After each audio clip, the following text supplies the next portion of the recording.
कहते हैं भगवान अपने भक्त की भावना को देखते हैं, उसके कर्मों को नहीं। और कभी कभी उसी भावना को परखने के लिए वे ऐसी लीला करते हैं जिसे समझ पाना आसान नहीं होता। तिरुपति की पावन भूमि पर एक साधारण सा ग्वाला रहता था। उसका जीवन बहुत सरल था। गौ सेवा और भगवान श्री वेंकटेश भगवान की भक्ति। हर दिन वह अपनी गायों का ताज़ा दूध निकालता, उसे बड़े बड़े पात्रों में भरता और कठिन पहाड़ी रास्तों से होते हुए तिरुमला की चढ़ाई चढ़कर भगवान को भोग चढ़ाने जाता। रास्ता कठिन था, शरीर बूढ़ा हो चुका था, पर उसके मन में जो प्रेम था वह हर थकान को छोटा कर देता था। एक दिन भगवान उसकी सच्ची सेवा से प्रसन्न होकर प्रकट हुए। उन्होंने कहा, वत्स, तुम अब वृद्ध हो चुके हो। रोज इतना भारी दूध लेकर ऊपर आना तुम्हारे लिए कष्टदायक है। अब तुम मत आया करो, हम अपनी व्यवस्था स्वयं कर लेंगे।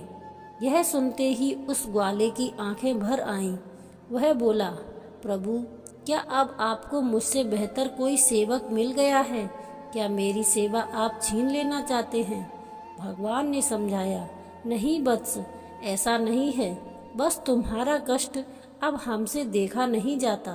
पर सच्चे भक्त का प्रेम तर्क नहीं समझता। वह रोज की तरह सेवा करता रहा।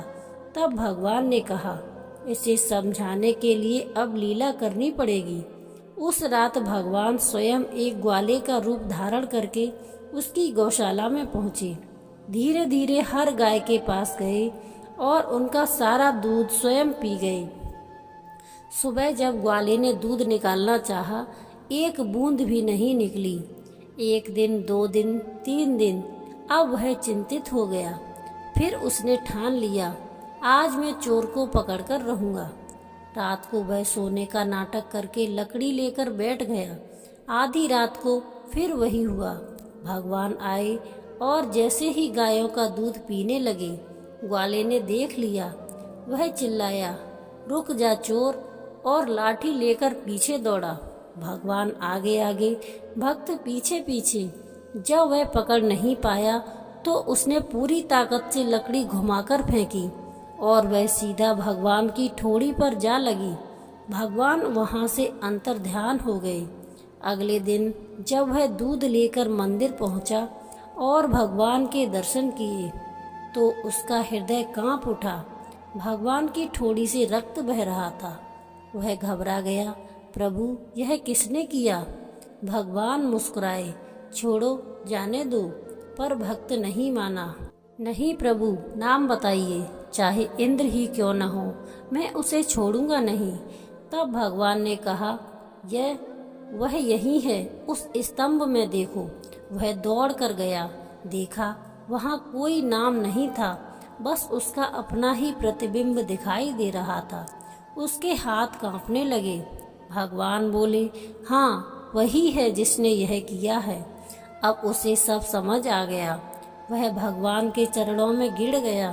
रोते हुए बोला, प्रभु, मुझसे बहुत बड़ा अपराध हो गया, मैं जीने के योग्य नहीं। भगवान ने उसे उठाया और कहा, वत्स, तुमने एक बात नहीं सोची, क्या कोई एक व्यक्ति हजारों गायों का दूध पी सकता है? भक्त बोला, नहीं प्रभु, तो वह कोई चोर नहीं था, हम स्वयं थे। हम चाहते थे कि तुम्हें कष्ट ना हो, इसलिए हम स्वयं तुम्हारी गायों का दूध पीने आते थे।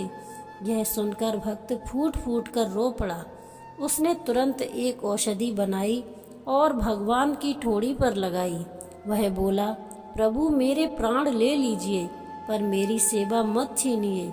यह कष्ट नहीं, यह मेरा सौभाग्य है। भगवान प्रसन्न हो गए।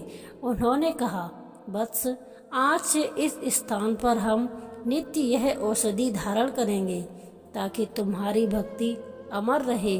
तब से आज तक तिरुपति बालाजी की ठोड़ी पर वह चिन्ह लगाया जाता है, जो उस सच्चे भक्त की सेवा और प्रेम का प्रतीक है। सच्ची भक्ति में थकान नहीं होती, सेवा कभी बोझ नहीं होती, और जो भगवान को अपना सब कुछ मान लेता है, भगवान उसकी भावना को अमर कर देते हैं। जय श्री कृष्णा। राधे राधे।